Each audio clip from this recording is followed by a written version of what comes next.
Le 20 mai 1942, des stations d'écoute alliées dispersées à travers l'immensité de l'océan Pacifique captèrent quelque chose d'extraordinaire. C'était un long signal radio transmis en code par l'amiral Isoroku Yamamoto à sa flotte. Les cryptanalystes se mirent immédiatement au travail et ce qu'ils découvrirent allait changer le cours de la guerre. La marine japonaise s'apprêtait à monter une puissante attaque contre l'atoll de Midway, au centre du Pacifique, un minuscule bout de corail et de sable, à peine 3 km de large, situé à environ 2100 km au nord-ouest d'Hawaï. Il y aurait également une attaque de diversion secondaire sur les îles Aléoutiennes, plus au nord. Dutch Harbor, dans les Aléoutiennes, serait frappé le 3 juin et Midway le lendemain. Midway était, à tous égards, un morceau de terre insignifiant.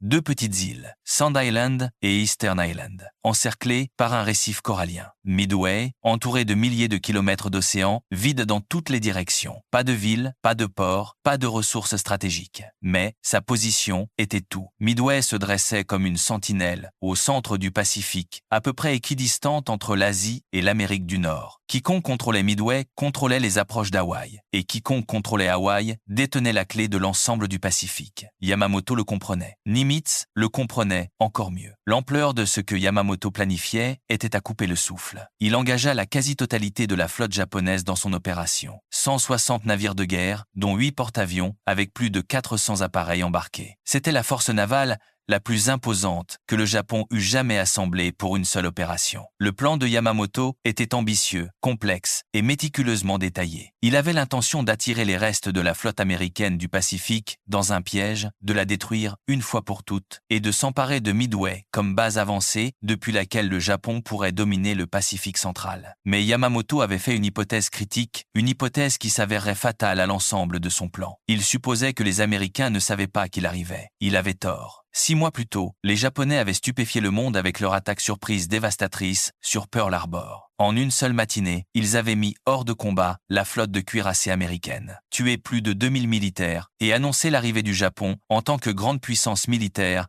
par un coup qui avait ébranlé les fondations du Pacifique. Dans les semaines et les mois qui suivirent, les forces japonaises avaient balayé l'Asie du Sud-Est et les îles du Pacifique avec une rapidité et une férocité qui semblaient irrésistibles. La Malaisie, Singapour, les Indes néerlandaises, les Philippines, la Birmanie, tout tomba. Le drapeau du soleil levant flottait sur un empire qui s'étendait des frontières de l'Inde aux îles du Pacifique central. Pour les États-Unis, la situation était grave. La flotte de cuirassés, la fierté de la marine, gisait en ruine au fond de Pearl Harbor. Le pays était encore sous le choc de l'attaque, mobilisait encore ses vastes ressources industrielles, formait encore les millions d'hommes qui finiraient par renverser la vapeur. Au printemps 1942, l'Amérique était sur la défensive, et tout le monde le savait. Mais l'Amérique avait encore ses porte-avions. Par un coup de fortune qui frisait le miraculeux, aucun des porte-avions de la flotte du Pacifique ne se trouvait à Pearl Harbor le matin du 7 décembre. Ils étaient en mer pour des exercices, hors de portée des bombes et des torpilles japonaises. Et c'est autour de ces porte-avions que l'amiral Chester Nimitz, commandant en chef de la flotte du Pacifique, allait construire sa défense. Sachant que les chances étaient lourdement contre lui, Nimitz misait tout sur sa confiance dans le porte-avions et sa capacité à frapper à longue distance. S'il ne pouvait pas égaler les Japonais en nombre, et il ne le pouvait pas, même de loin, il lui faudrait les surpasser en intelligence. Nimitz divisa ses forces disponibles en 2 groupes de combat. La force opérationnelle 16, sous les ordres de l'amiral Raymond Spruance, comprenait les porte-avions USS Hornet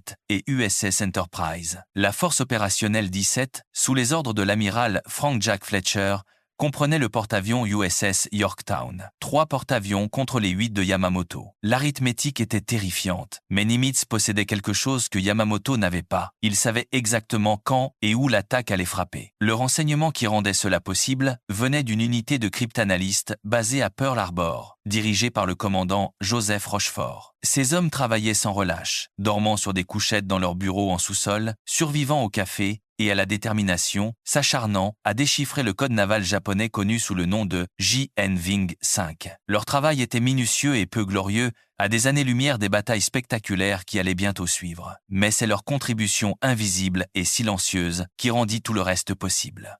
Sans eux, Nimitz aurait avancé à tâtons dans l'obscurité, réagissant aux mouvements japonais au lieu de les anticiper. Grâce à eux, il pouvait tendre une embuscade. Mais savoir où l'ennemi frapperait n'était que la moitié du problème. Nimitz devait aussi mettre ses porte-avions en position sans être détecté. Si Yamamoto apprenait que les Américains connaissaient ses plans, il les changerait. L'effet de surprise qui était censé appartenir au Japon, devait être totalement retourné et retourné en secret. Chaque signal, chaque mouvement, chaque ordre devait être dissimulé au service de renseignement japonais. C'était une partie d'échecs jouée sur des millions de kilomètres carrés d'océan ouvert, et un seul faux mouvement trahirait tout. Alertés par le renseignement, les porte-avions américains étaient en position bien avant que les sous-marins japonais n'aient établi leur cordon à l'ouest d'Hawaï pour surveiller l'apparition de la flotte américaine. Le piège que Yamamoto avait prévu de tendre aux Américains était sur le point de lui être tendu à lui-même. La garnison de Midway avait été renforcée, des avions supplémentaires avaient été acheminés, et durant la nuit précédente, des forteresses volantes Bdix-7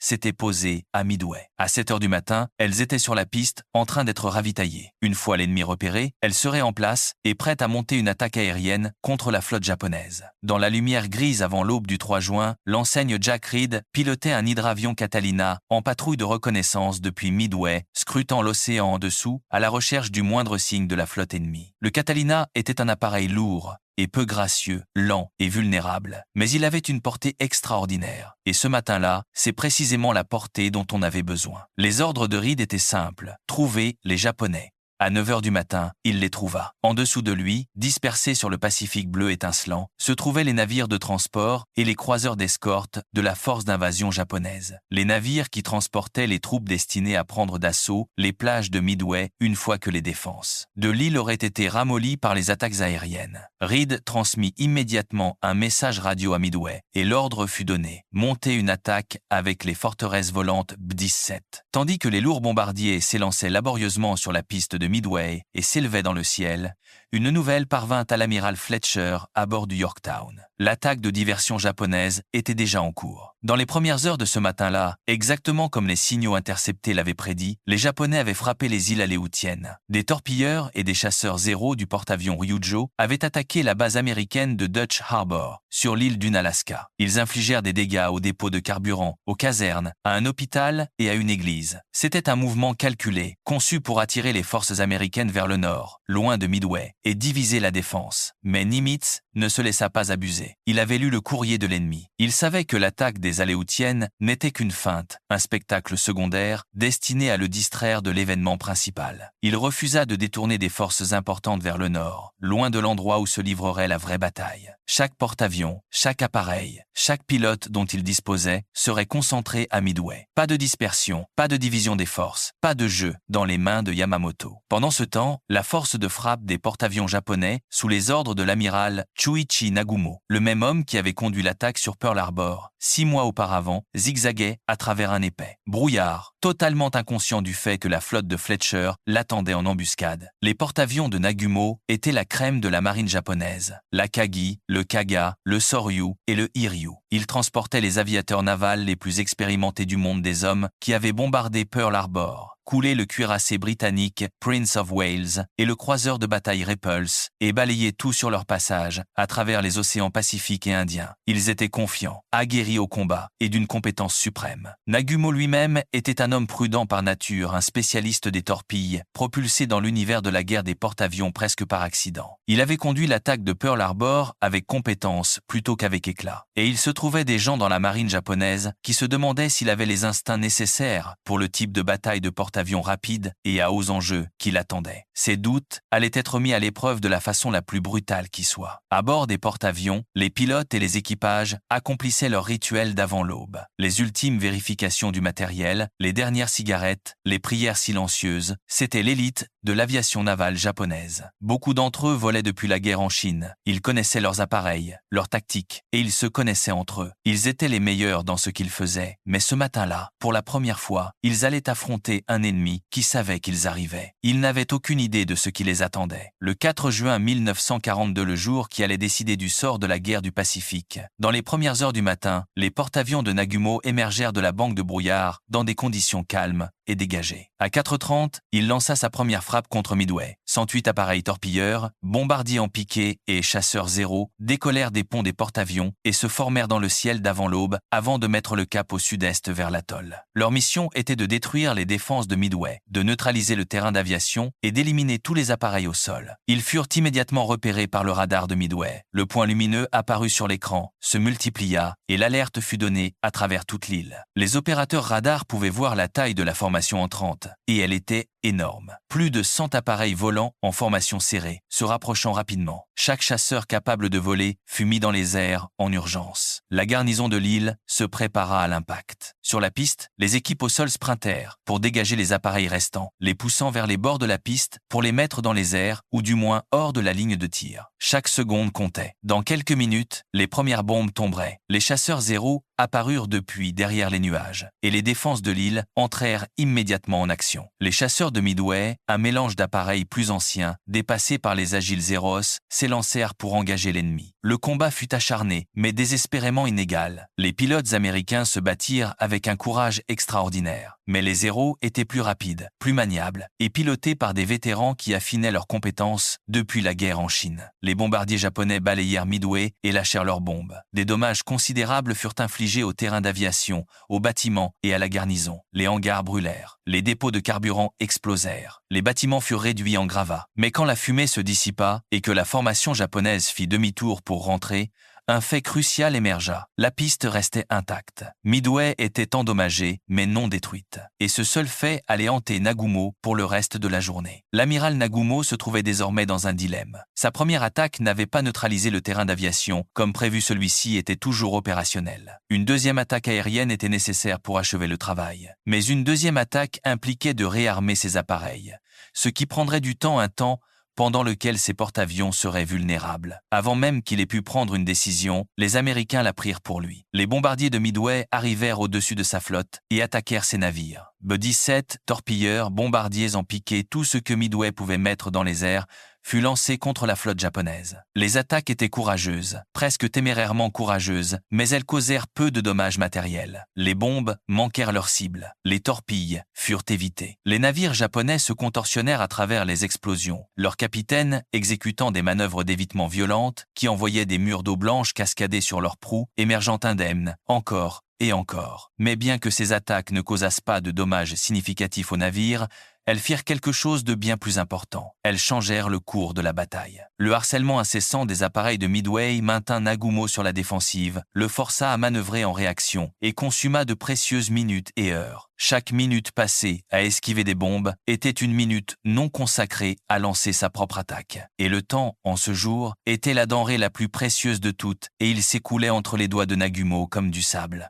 Le commandant japonais prit sa décision. Il ordonna que sa deuxième vague de torpilleurs soit réarmée avec des bombes pour une nouvelle attaque sur Midway. Ce fut un choix lourd de conséquences. Cela signifiait retirer les torpilles des appareils qui avaient été préparés pour frapper des navires ennemis et les remplacer par des bombes destinées à des cibles au sol. L'opération prendrait du temps. Les appareils devaient être descendus vers les hangars du pont inférieur, les torpilles retirées, les bombes fixées, puis les avions ramenés sur les ponts d'envol. C'était un processus compliqué et laborieux, et pendant qu'il était en cours, les porte-avions seraient aux plus vulnérables, avec des appareils armés et ravitaillés en carburant entassés dans les hangars en dessous. Dans les hangars de l'Akagi, du Kaga, du Soryu et du Hiryu, les équipes d'armement travaillaient à un rythme frénétique. Les torpilles étaient détachées du ventre des appareils et emportées sur des chariots. Des bombes étaient tirées des soutes à munitions et fixées à leur place. Les conduites de carburant d'aviation étaient connectées. Personne à bord de ces porte-avions n'aurait pu savoir que cette décision, cette procédure opérationnelle apparemment routinière, était en train de signer l'arrêt de mort de 3 des plus grands navires de guerre du Japon. Puis vint le moment qui allait hanter l'histoire navale japonaise pour des générations. À Sept 28, à peine 15 minutes après que le commandant eut ordonné de descendre ses appareils pour les réarmer, l'un des avions de reconnaissance de Nagumo transmit un rapport électrisant. Il avait repéré 10 navires de guerre américains, à environ 335 km au nord-est des porte-avions japonais. Des navires de guerre américains à un endroit où aucun navire de guerre américain n'était censé se trouver. Les implications étaient renversantes. Si ces navires comprenaient des porte-avions, alors toute la flotte de Nagumo était en danger mortel. Et là, le destin livra l'une de ces cruelles ironies qui jalonnent l'histoire de la guerre. L'avion de reconnaissance qui avait repéré les Américains avait décollé avec 30 minutes de retard ce matin-là. S'il avait lancé à l'heure, il aurait trouvé la flotte américaine 30 minutes plus tôt avant que Nagumo n'ait ordonné le réarmement de ses torpilleurs. Dans ce cas, Nagumo aurait presque certainement envoyé ses appareils contre la flotte américaine immédiatement, armés des torpilles conçues pour couler des navires. Le cours de la bataille et de toute la guerre dans le Pacifique aurait pu être très différent, mais l'avion était en retard. Les torpilles avaient déjà été retirées, et Nagumo se retrouvait face à un dilemme angoissant. Devait-il se retourner contre les navires américains ou continuer avec l'attaque sur Midway? Ces appareils étaient en plein milieu d'un réarmement, les rééquiper à nouveau avec des torpilles prendrait encore plus de temps. Les ponts étaient un chaos d'engins, de conduite de carburant et d'appareils en divers états de préparation. Rien n'était où il devait être, tout était hors position. Et à l'insu de Nagumo, la situation était sur le point d'empirer considérablement. L'amiral Fletcher avait déjà lancé ses appareils. La force de frappe américaine était dans les airs, fonçant vers les porte-avions japonais. À ce moment précis, l'horloge tournait et Nagumo ne le savait même pas. Fletcher avait ordonné au Hornet et à l'Enterprise d'avancer pour attaquer, tandis que le Yorktown attendait de récupérer ses avions de reconnaissance. À Sebdis, le Hornet et l'Enterprise, encore loin des porte-avions japonais, lancèrent leurs appareils. 152 avions décollèrent et mirent le cap à l'ouest. Les pilotes savaient que les Japonais récupéraient leurs appareils après l'attaque sur Midway, et ils savaient que cela signifiait que les porte-avions ennemis seraient au plus vulnérables. Mais ils prenaient aussi un risque énorme. En décollant à une distance aussi dangereusement longue, beaucoup d'entre eux voleraient à la limite absolue de leur autonomie en carburant. Certains n'auraient pas assez pour rentrer. Ce que ces pilotes ignoraient, c'est que Nagumo avait changé de cap pendant qu'ils étaient dans les airs. Lorsqu'il avait décidé de réarmer ses appareils, il avait modifié le cap de sa flotte. En conséquence, les premiers appareils américains à arriver à la position prévue ne trouvaient rien qu'un océan vide. Les porte-avions japonais n'étaient pas où ils étaient censés être. Les pilotes cherchèrent frénétiquement, scrutant l'horizon pour tout signe de leur proie, sachant que chaque minute passée à chercher était une minute de carburant qu'ils ne pouvaient pas se permettre de perdre. À 9h28, les premiers torpilleurs américains du Hornet apparurent au-dessus de la flotte japonaise. Ils avaient trouvé leur cible, mais ce qu'ils trouvèrent était une flotte prête à les recevoir. Les torpilleurs arrivèrent bas et lentement, rasant les vagues à moins de 30 mètres d'altitude, alignant leurs passes contre les immenses porte-avions qui se profilaient devant eux. C'étaient les appareils les plus vulnérables de l'arsenal américain lent, encombrant et pratiquement sans défense, une fois engagés dans leur passe d'attaque. À 9h45, une nouvelle vague de torpilleurs arriva depuis l'Enterprise. Eux aussi furent accueillis par une tempête de Zeros et de tirs anti-aériens. Et à 10h15, une troisième vague arriva depuis le Yorktown. Vague après vague de torpilleurs américains se lancèrent contre la flotte japonaise, et vague après vague fut taillée en pièces. Les pertes américaines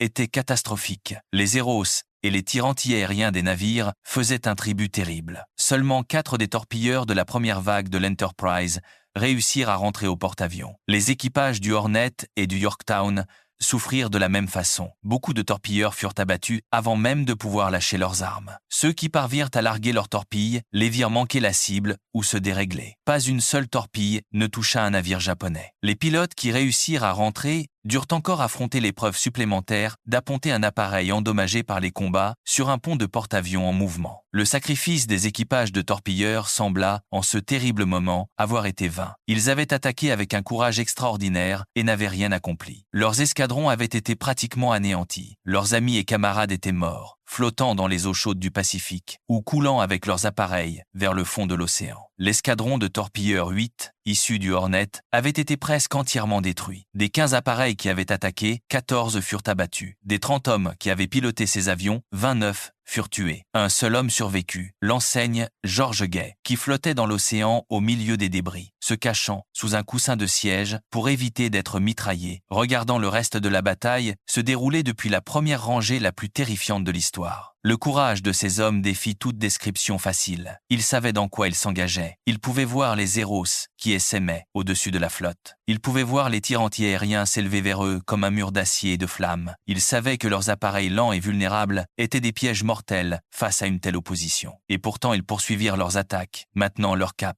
maintenant leur passe-torpille, refusant de dévier même tandis que leurs ailiers étaient soufflés du ciel à leur côté. C'était une démonstration de bravoure brute et désintéressée qui compte parmi les plus extraordinaires de l'histoire de la guerre. Mais les torpilleurs avaient accompli quelque chose de crucial, quelque chose que personne n'aurait pu planifier. En attaquant au ras des vagues, ils avaient attiré chaque chasseur zéro japonais jusqu'au niveau de la mer. Les héros avaient poursuivi les torpilleurs tout en bas, les massacrant au passage. Et maintenant, ils étaient dispersés à basse altitude sur l'océan, loin des porte-avions, leurs munitions épuisées et leur carburant bas. Il leur faudrait du temps pour remonter en altitude et se reformer. Et le temps était quelque chose que les Japonais n'avaient plus. Le lieutenant-commandant Wade McCluskey scrutait le Pacifique bleu étincelant au nord-est de l'île de Midway et ne vit rien. Il menait 33 bombardiers en piqué de l'Enterprise, et il était perdu. Là où il s'était attendu à trouver la flotte ennemie, il n'y avait qu'un océan vide s'étendant jusqu'à chaque horizon. Ces appareils manquaient de carburant. Le calcul était brutal. S'il ne trouvait pas les Japonais rapidement, lui et ses hommes devraient faire demi-tour ou amérir en mer. McCluskey devait prendre une décision. Le choix sûr était de rebrousser chemin, de préserver ses appareils et ses pilotes, et d'espérer une autre occasion. Mais McCluskey avait un pressentiment. Quelque chose lui disait de continuer à chercher, de pousser un peu plus loin vers l'ouest. C'était un instinct né de l'expérience et du désespoir, et il le suivit. Le pari paya. L'amiral Nimitz décrirait plus tard la décision de McCluskey comme la plus importante de toute la bataille. Quelques minutes plus tard, McCluskey repéra quelque chose en dessous. Le sillage blanc, en forme de V, d'un navire fendant les eaux bleues à toute vitesse. C'était un destroyer ennemi fonçant vers le nord-est à pleine vapeur. McCluskey fit le raisonnement intuitif. Le destroyer retournait vers la flotte principale. Il le suivit. Peu après 10 heures, McCluskey trouva les porte-avions japonais. Ils s'étendaient en dessous de lui comme des jouets dans une baignoire 4 grands navires, leur sillage traçant des lignes blanches sur le bleu profond du Pacifique, entourés des silhouettes plus petites de leurs escortes. De 6000 mètres d'altitude, McCluskey pouvait voir les appareils sur les ponts d'envol, les minuscules silhouettes des hommes s'affairant la formation ordonnée d'une flotte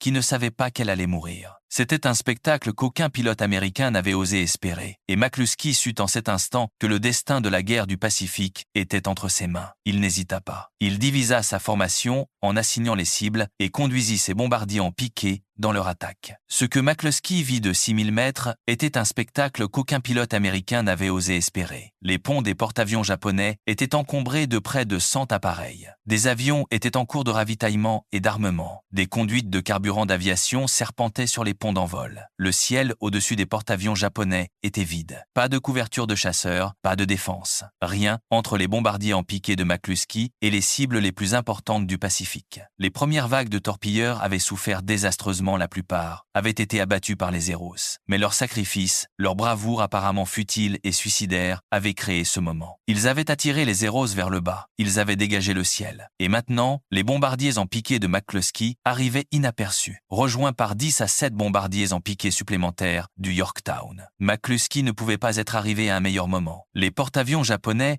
étaient en train de virer face au vent pour lancer leurs propres appareils la frappe qui aurait touché les porte-avions américains et aurait potentiellement gagné la bataille. 50 bombardiers en piqué américains plongeaient du ciel. Ce qui se passa ensuite prit environ 5 minutes. 5 minutes qui changèrent la guerre. 5 minutes qui changèrent le monde. Les bombardiers en piqué plongèrent dans des angles si abrupts que les pilotes ne pouvaient voir que les ponts des porte-avions qui se précipitaient à leur rencontre. Ils lâchèrent leurs bombes au dernier moment possible et se sortirent de leur piqué, leurs appareils gémissant sous les forces G. Les bombes tombèrent avec une précision terrible. Les premiers impacts transformèrent les porte-avions Akagi, Kaga et Soryu en torches explosives. Les bombes percèrent les ponts d'envol et détonèrent parmi les appareils armés et ravitaillés entassés en dessous. Le carburant d'aviation s'embrasa. Les bombes et torpilles empilées commencèrent à exploser en chaîne dans des réactions dévastatrices. En quelques minutes, 3 des plus beaux porte-avions du Japon étaient en flammes de la proue à la poupe, leurs ponts d'envol déformés et déchirés,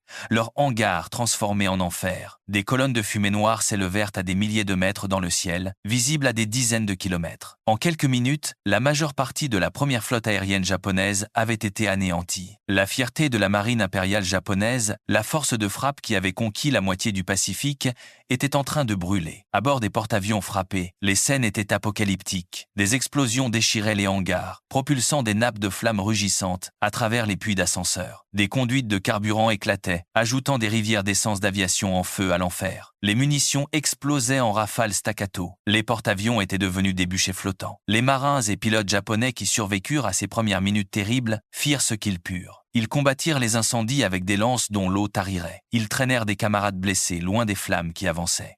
Ils se jetèrent à l'océan pour échapper à la chaleur. Certains furent secourus par les destroyers d'escorte. Beaucoup ne le furent pas. L'océan autour des porte-avions en feu était un enfer de débris, de nappes de pétrole et d'hommes qui se débattaient. Le 4e porte-avions, le Hiryu, se trouvait plus loin des autres et fut épargné par l'assaut initial. Mais il était désormais seul, unique survivant de ce qui avait été, quelques minutes auparavant, la force de porte-avions la plus puissante en mer. Le Hiryu était sauf et son capitaine était déterminé à riposter. À midi, il lança ses appareils contre le Yorktown dans une contre-attaque désespérée. C'était un acte d'un courage et d'un défi extraordinaire. Un seul porte-avions se lançant contre la puissance de la flotte américaine, cherchant à venger la destruction de ses navires frères. Les pilotes japonais qui décollèrent du Hiryu cet après-midi-là savaient ce qui était arrivé aux 3 autres porte-avions. Ils avaient vu la fumée à l'horizon. Ils savaient qu'ils étaient la dernière force de frappe que le Japon possédait dans la bataille, et ils savaient que s'ils échouaient, la bataille était perdue. Ils volèrent avec la désespération d'hommes qui comprenaient les enjeux, et ils trouvèrent leur cible. Les pilotes japonais du Hiryu trouvèrent le Yorktown, et attaquèrent avec le savoir-faire et la férocité qui faisaient leur renommée. Malgré les manœuvres désespérées du commandant du Yorktown, le porte-avions reçut plusieurs coups directs.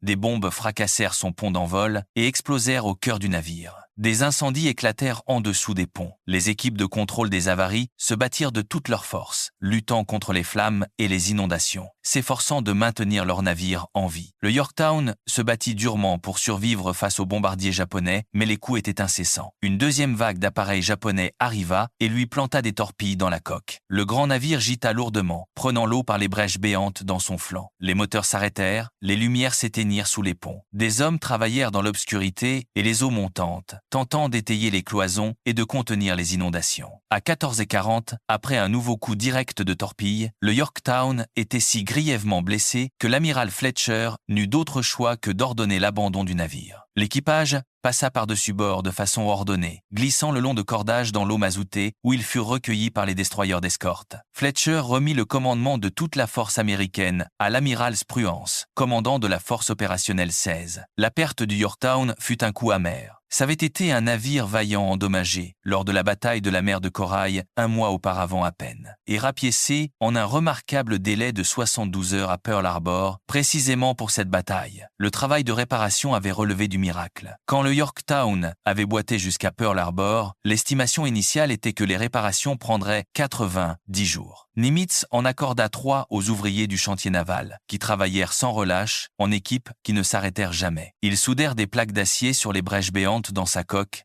réparèrent son pont d'envol, remirent ses chaudières en état et le renvoyèrent en mer à temps pour Midway. C'était un acte d'héroïsme industriel qui égalait la bravoure des pilotes et des marins qui livrèrent la bataille elle-même. Son équipage l'avait ramené à l'état de combat par la seule force de la détermination et du savoir-faire. Désormais, il gisait immobile sur l'eau, gitant et brûlant, abandonné par les hommes qui s'étaient battus si durement pour le sauver. Mais la bataille n'était pas terminée. Spruance avait encore 2 porte-avions et le Hiryu était toujours à flot. À 17h, Spruance lança ses appareils depuis le Hornet et l'Enterprise. Leur mission était claire, trouver et détruire le Hiryu. Les pilotes américains le trouvèrent encore opérationnel, lançant encore des appareils, se battant encore. Mais il ne pouvait échapper à ce qui venait. 4 coups directs embrasèrent ses ponts. La même scène qui avait consumé l'Akagi, le Kaga et le Soryu se répétait maintenant à bord du Hiryu. Les bombes trouvèrent les appareils ravitaillés, les munitions stockées, l'essence d'aviation. Les incendies se propagèrent à une vitesse terrifiante. En quelques minutes, le Hiryu était irrémédiablement condamné, brûlant de bout en bout, son équipage livrant une bataille perdue d'avance contre des feux qu'on ne pouvait maîtriser. Le dernier des 4 porte-avions de Nagumo était en train de mourir. La force de frappe japonaise qui avait terrorisé le Pacifique pendant 6 mois, qui avait semé la destruction à Pearl Harbor et conquis un empire, avait été anéantie en une seule journée. Tandis que les équipages américains à bord du Hornet et de l'Enterprise préparaient leurs appareils pour la bataille du lendemain, vérifiant les moteurs, chargeant les munitions, les porte-avions japonais Soryu et Kaga glissèrent sous les flots et coulèrent au fond de l'océan Pacifique, emportant des centaines de leurs équipages dans un tombeau à 5 km de profondeur. Pour les marins américains, cette nuit fut une nuit d'épuisement et de tension.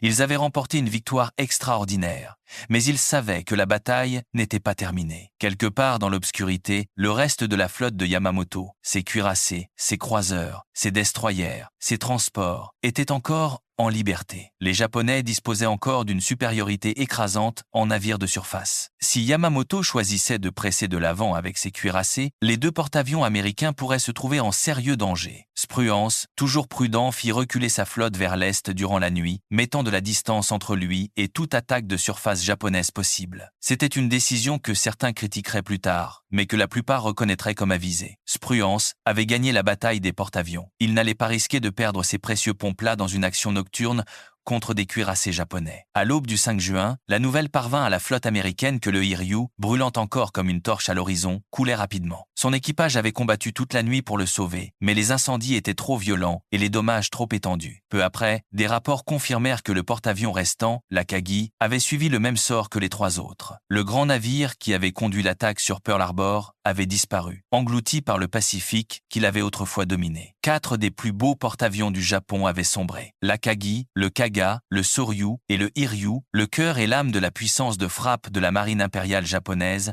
gisaient au fond de l'océan.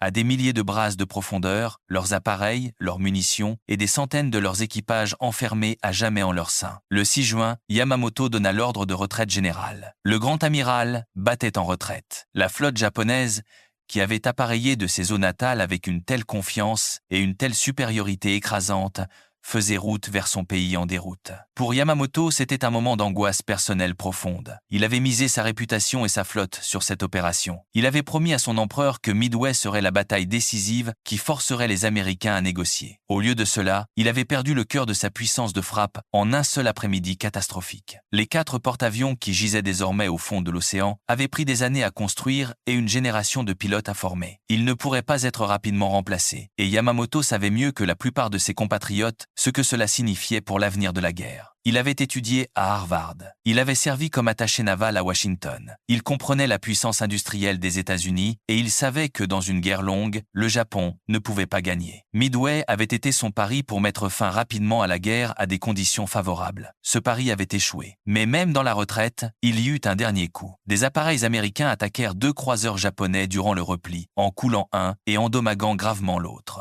Les pertes japonaises continuaient de s'alourdir, même dans leur fuite. Au matin du 7 juin, des équipes de contrôle des avaries remontèrent à bord du Yorktown pour tenter de le sauver. Le grand porte-avions flottait encore, gîtant lourdement, mais refusant obstinément de couler. Pendant des heures, les équipes de sauvetage travaillèrent à le stabiliser pompant l'eau, étayant les cloisons, espérant contre toute espérance pouvoir le remorquer jusqu'à Pearl Harbor. Mais peu après, un sous-marin japonais le trouva. Des torpilles s'enfoncèrent dans la coque du porte-avions blessé, et cette fois, il n'y avait plus rien à faire. Le Yorktown se retourna et coula, prenant sa place aux côtés des porte-avions japonais sur le fond du Pacifique. Il avait bien servi son pays, se battant jusqu'au bout. Le destroyer Aman, qui se trouvait à ses côtés pour assister aux opérations de sauvetage, fut lui aussi touché et coula en quelques minutes, s'ajoutant au bilan des dernières heures de la bataille. Lorsque le Yorktown disparut finalement sous les flots au matin du 7 juin, les hommes de son équipage, qui regardaient depuis les ponts des destroyers environnants, se tinrent en silence. Beaucoup d'entre eux pleurèrent.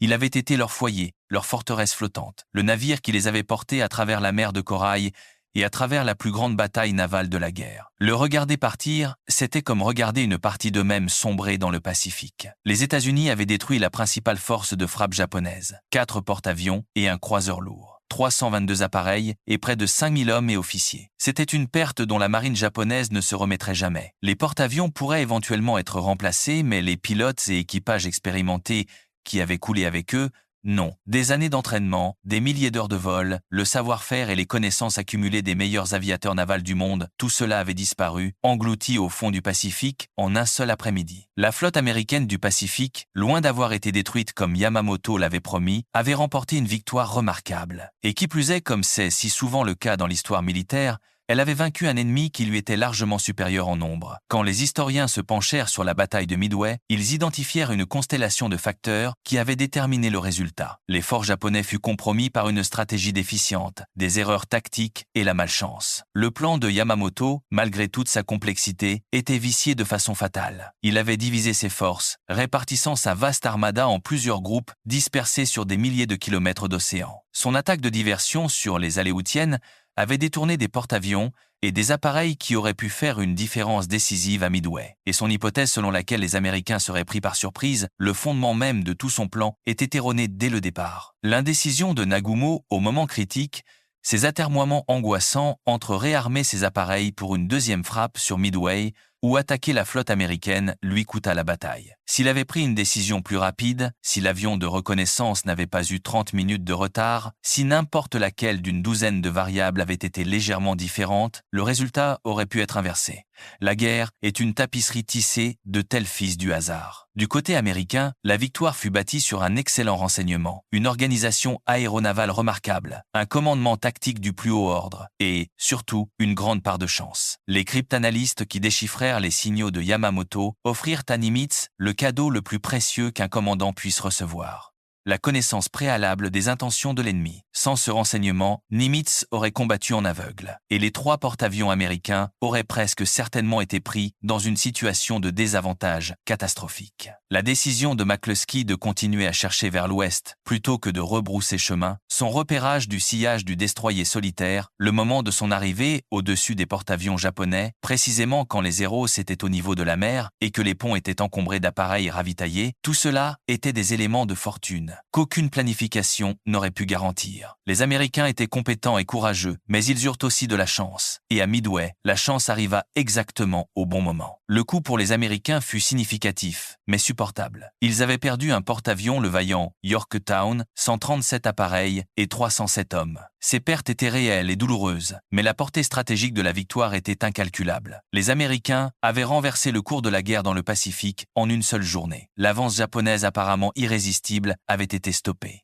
Le Japon ne serait plus jamais en mesure de risquer une grande bataille de flotte contre flotte. À partir de ce moment, les Japonais étaient sur la défensive. Avant Midway, le Japon était l'agresseur choisissant quand et où frapper, maintenant les Alliés en déséquilibre, les contraignant à réagir à chaque nouvelle offensive. Après Midway, les rôles furent inversés. Ce serait l'Amérique qui choisirait les cibles, l'Amérique qui fixerait le rythme, l'Amérique qui avancerait île après île à travers le Pacifique vers la patrie japonaise. Guadalcanal, Tarawa, Saipan, Iwo Jima, Okinawa, la longue route sanglante qui mena à la capitulation sur le pont du USS Missouri dans la baie de Tokyo en août 1945. Tout commença à Midway. Au Japon, le gouvernement dissimula à son propre peuple l'ampleur du désastre. Les marins survivants furent mis à l'isolement, empêchés de parler de ce qui s'était passé, mutés à des postes éloignés où ils ne pourraient pas répandre la nouvelle de la défaite. Les journaux rapportèrent une grande victoire, mais au sein de la marine japonaise elle-même, la vérité était connue, et cette connaissance était dévastatrice. L'aura d'invincibilité qui avait porté la flotte de Pearl Harbor jusqu'à l'océan Indien avait été brisée en un seul après-midi par un ennemi qui était censé être démoralisé et brisé. Les grands dreadnoughts et supercuirassés, qui avaient été la fierté de toutes les marines du monde, étaient désormais obsolètes, rendus hors jeu par des appareils capables de frapper à des centaines de kilomètres de distance. L'avenir de la puissance navale résidait sur les ponts d'envol des porte-avions, et Midway l'avait démontré au-delà de tout doute possible. Mais l'aspect peut être le plus remarquable de Midway était l'élément humain. La bataille fut gagnée par des hommes qui savaient que les chances leur étaient défavorables et qui attaquèrent quand même, par des pilotes de torpilleurs qui s'envolèrent vers un mur de Zéros en sachant qu'ils ne survivraient probablement pas, par des marins ordinaires qui tenaient leur poste de combat dans les entrailles de leur navire, attendant les explosions qu'ils pouvaient entendre mais ne pouvaient pas voir. C'étaient ces hommes qui gagnèrent la bataille de Midway, non par la supériorité numérique, non par la supériorité technologique, mais par l'intelligence, le courage, le sacrifice et une part extraordinaire de bonne fortune. Ils renversèrent le cours de la plus grande guerre navale de l'histoire. Et ce faisant, ils contribuèrent à déterminer le destin du Pacifique et du monde. Les eaux au-dessus des porte-avions engloutis sont calmes désormais. Le Pacifique, qui fut autrefois un théâtre de feu, d'acier et de bravoure désespérée, a retrouvé son silence ancestral. En 2019, une expédition de recherche conduite par l'explorateur des grands fonds, Robert Ballard, localisa l'épave du Kaga à 5 km sous la surface. Le grand porte-avions repose droit sur le fond de l'océan. Son pont d'envol, encore reconnaissable, monument silencieux à la bataille qui fut livrée au-dessus de lui. Mais le véritable monument à Midway n'est pas fait d'acier. Il est fait de mémoire. La mémoire des pilotes de torpilleurs qui s'envolèrent en connaissance de cause vers leur mort. D'un commandant de bombardier en piqué